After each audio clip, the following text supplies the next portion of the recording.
अस्सलाम वालेकुम। Welcome to my YouTube channel.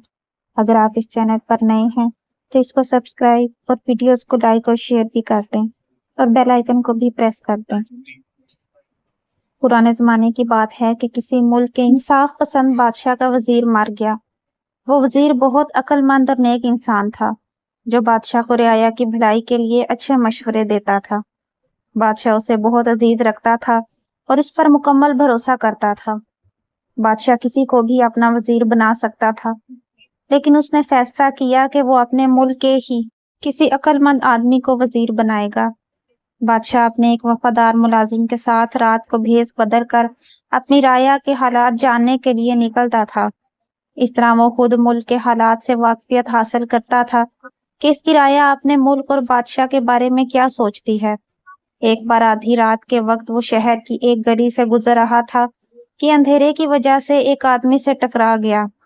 बादशाह ने पूछा, तुम कौन हो और रात के वक्त यहाँ क्या कर रहे हो?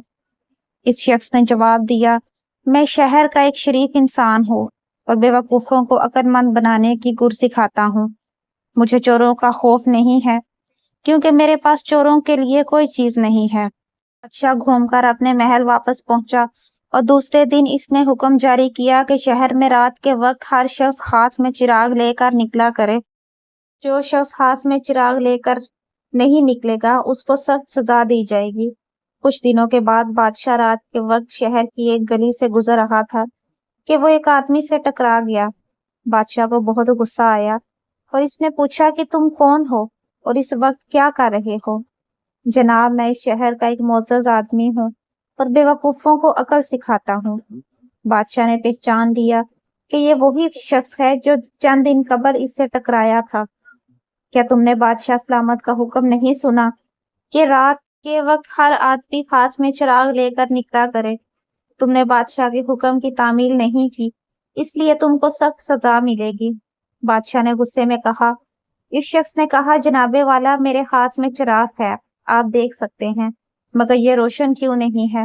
बादशाह ने पूछा, जनाबे वाला, बादशाह सलामत के हुक्म में सिर्फ इतना है कि हर आदमी हाथ में चिराग लेकर चले। ये हुक्म नहीं दिया कि इसमें तेल भी हो और वो रोशन भी हो। बादशाह हैरत से इसे देख रहा था। इस आदमी ने फिर कहा, मेरा ख्याल है कि बादशाह के दरबार में अक्लमंद वजीरों पर कहत है, वरना ऐसा हुक्म सादर करने से पहले वो बादशाह सलामत की तवज्जो दिलाते। मेरी दुआ है कि खुदा हमारे पास सलामत को एक अक्लमंद वजीर अता फरमाए। बादशाह ये बात सुनकर दिल में बहुत शर्मिंदा हुआ।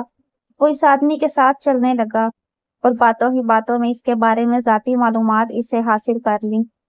बादशाह ने पूछा, तुम्हारा पेशा क्या है? इसने जवाब दिया, जनाबे वाला, मैं एक मदरसे में उस्ताद हूँ और अक्लमंद बनाने वाली 2 अजीम किताबों का हाफिज हूँ।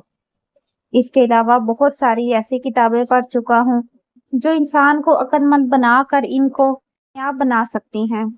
मेरे उस्ताद ने मुझसे कहा था कि अगर कोई आदमी गुलस्तान बुस्तान की हकायतों को समझ कर पढ़े और गौर करे तो एक दिन वो अक्लमंद तरीन इंसान बनकर किसी बादशाह के दरबार में जगह पा सकता है। बातें करते करते वो शक्ल इंसान का घर आ गया और वो रुखसत हो गया। बादशाह ने इसके मकान और मोहल्ले को ज़हन नशीन कर लिया और अपने महल वापस चला गया। दूसरे दिन बादशाह ने अपने सिपाहियों को हुक्म दिया कि इस अक्लमंद इंसान को इज्जत के साथ हमारे हुजूर पेश किया जाए। बादशाह इसकी गुफ्तगू और आलमाना बातें सुनकर बहुत खुश हुआ और इसको अपना वजीर बना लिया। इस वजीर ने बादशाह को बहुत अच्छे और मुफीद मशवरे दिए। बादशाह ने हुक्म दिया कि शहर के सारे बाशिंदों को मुफ्त और तेल फराहम किया जाए और गली कूचों में रात को रोशनी के लिए चिराग का नौकर रखे जाएं। तो आज की कहानी आपको कैसी लगी? कमेंट्स में अपनी राय का जरूर इजहार करें।